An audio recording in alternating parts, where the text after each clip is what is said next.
So what I'd like to do, we're going to do, it's called centering the self.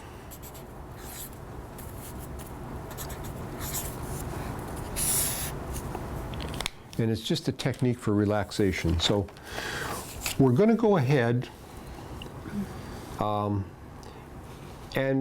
I don't know if there's much explanation needed for what we're going to do. We're trying to teach some relaxation, because one of the key ingredients to recovering from post-traumatic stress is, one is relaxation, two is being able to socialize, be involved with people, and the third aspect of that is reciprocity, is when you're actually involved with people and you're contributing.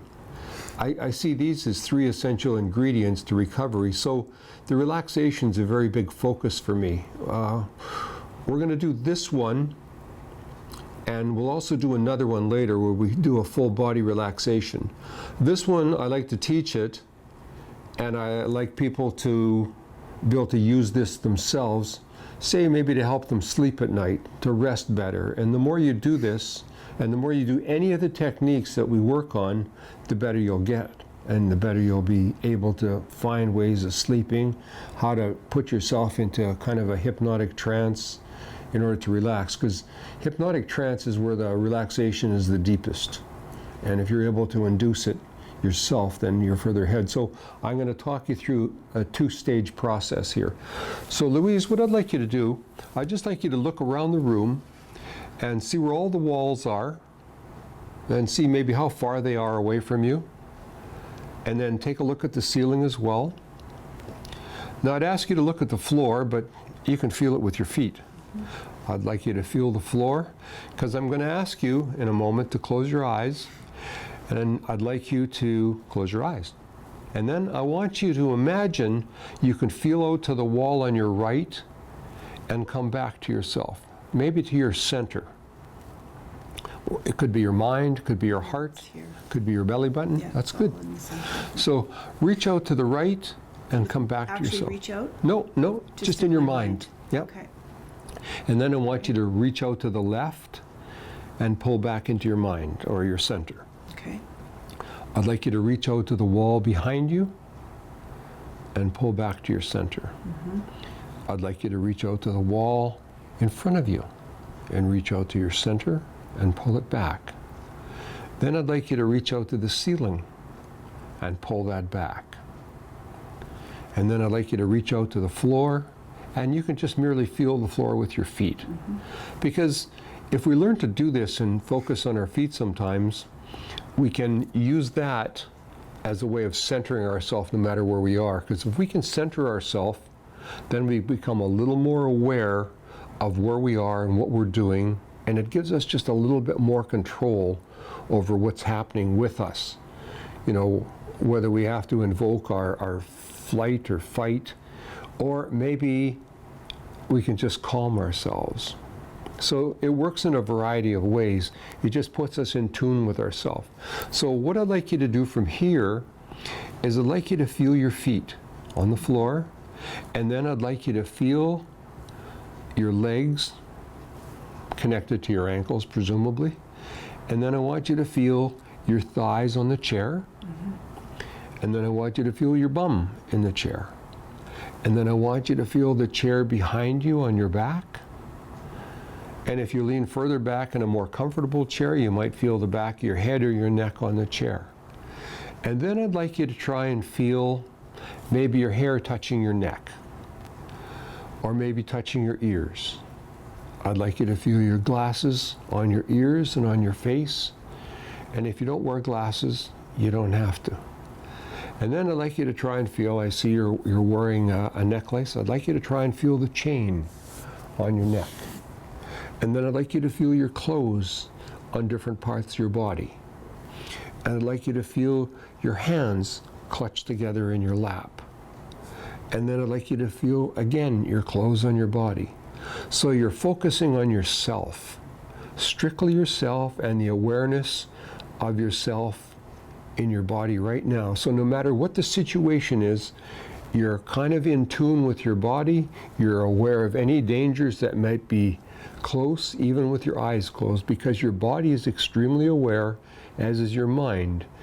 Anybody with anxiety, if they had a moment to relax up till now, they might just be aware of what's going on around them. Like in the very distant background here, there's a fan blowing, or there might be other building noises, and that all becomes acceptable.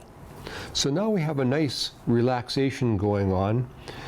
That relaxes the body and part of the mind. Now I'd like you to show yourself how to relax even further.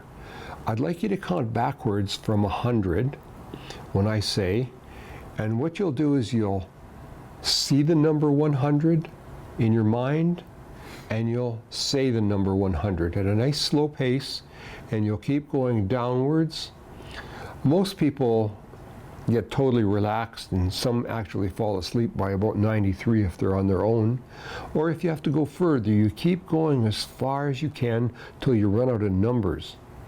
The key is when you stop counting, because you can't see any more numbers, you have a very good relaxation going on, and usually you're sound asleep by then, or at least I'm sound asleep by the time I hit 96 or 95. So I'd like you to start counting now, and just count nice and slow, nice and relaxed, feeling the room around you, feeling it in front of you, behind you, feeling your feet on the floor, and just see the number, say the number, and count downwards, relaxing deeper and deeper as you count. 100. And just relaxing more and more, just feeling the chair. 99. Feeling your hands. Feeling your hair on your ears. Feeling your glasses. Feeling your feet on the floor. Feeling your clothes on your body. 97. As you relax deeper and deeper.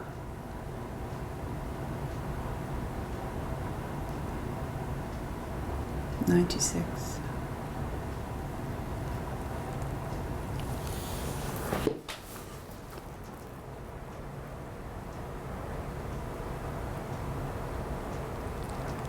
95. And if you drift at all, go back to your feet, go back to the chair, go back to your clothes, because it happens. Just stay focused on yourself. 94. No thinking, just counting, seeing, feeling.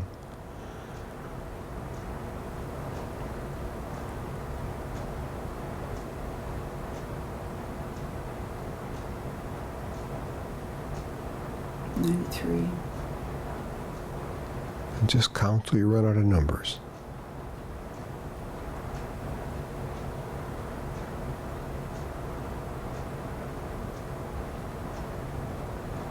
92.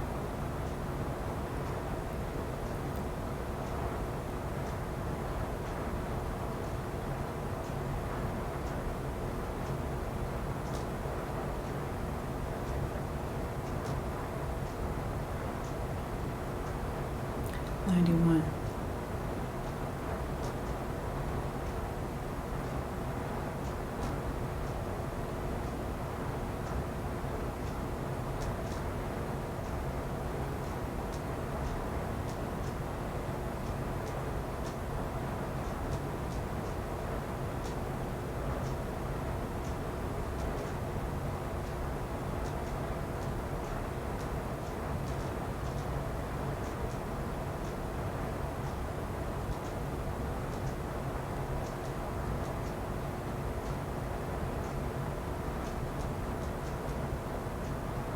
'I'm done. Okay. And in a moment, I'm going to get you to come back fully. You'd be nice, awake, and alert. On the count of 2. 1, 2. I could have drifted off to sleep if I'd been laying down. Yeah? Yeah. Okay. So it's very simple. It may look, well, did you guys dream this up or just put this together? This is an actual technique. Louise and I have done this one before. I taught her this one to help her relax at night when she goes to bed. After you get good at this, like I do it nightly, and sometimes you get to 98, or sometimes it's very difficult, but if you stay focused on just paying attention to your surroundings, like if you're laying in bed, you focus on the mattress and sheet underneath you, touching your heels and your legs, your thighs, your bum, your back, your head, on the pillow, and then go down the front. Feel the covers around you, on your hands, on your upper part of your body, your lower part of your body, and your feet, and stay focused. The hard part is learning the focus. The hard part is learning that there is another life out there for you. All you have to do is be able to relax and find it, and find so much peace. Now, Louise finds this of help to her, and the other technique is I teach people to go through a full body relax. It's a little more difficult, something to do if you're just sitting around, but this one can work really good if you're on your feet. You're at an office, or you're at somewhere outing and you feel nervous, or things are difficult. Focus on your feet and just close your eyes for just a second and feel the walls around you and come back to your center. Feel the ceiling above you, come back to center. And then just stay focused on your feet. I know where I am. I know what's going on. And be calm with yourself and be patient with yourself. This doesn't come overnight. This takes practice and practice. And the more you practice, the better you'll get. And the stronger you'll get. And this will be one of the secret ingredients to learning how to manage your anxiety, or even depression, or impulsiveness. Impulsiveness is that thing where it seemed like a good idea at the time, but afterwards you think about it, it was not a good idea. But if you can ground yourself and make a better decision, do I really want to feel like this, or do I really want to do this? And this is one of the secrets to making better decisions, is just calming yourself. Being calm, just like Louise, almost ready to fall asleep. Like, this is just one of the best ways of, if nothing else, you get out of this book, but relaxation, you'll be so much further ahead, because if you practice and get good at it, you can bring it whenever you want. Mm-hmm. Like, I teach the centering to business people, that in a meeting, they can just stay focused just by feeling their feet. When I'm dealing with a difficult client, I have a couple legs in the bottom of this table I'm sitting at. I just feel my feet, and then I can totally focus on, what am I doing here? I'm working with someone to try and help them. So as difficult as it might be, I might have to shift therapies or different tactics to do something. And I get that all from feeling my feet or feeling the edge of the table. I need to be tactile to bring my focus in. So anybody that suffered any trauma needs some tactile in their life to help them focus. Louise just holds her hands. I don't know if I've mentioned that to her before, but she just feels her hands. Massage them. Yeah, so she can get her focus from there. Anybody that's ever been injured, traumatically, it can be very tactile, and we find different ways of getting our focus. Like, what's my job here right now is to work with her, is to make a book and to have some video links so people will know how to do things. So it's always being able to go back to your focus. And you get that by relaxing and then thinking about, where am I trying to go with my life? If I'm really trying to go somewhere with my life, is this a key ingredient for it? And I find this is very, very good, very successful. And as you saw, self-hypnosis.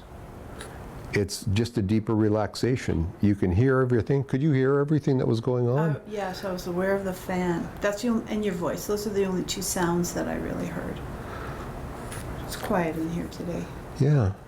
And this is usually a noisy office, so there's lots of noises in the hallway behind us, and people don't even notice it anymore. It's just saying, this is just part of my world. And you learn to accept those things rather than... Once the numbers were fading away, I was really conscious of my feet, the backs of my legs, and my back.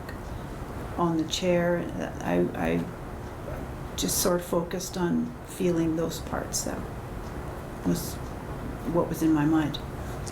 So, you know, with me being this handy, I can show it to her several times, or you can replay this as many times as you want, and just let me guide you through it.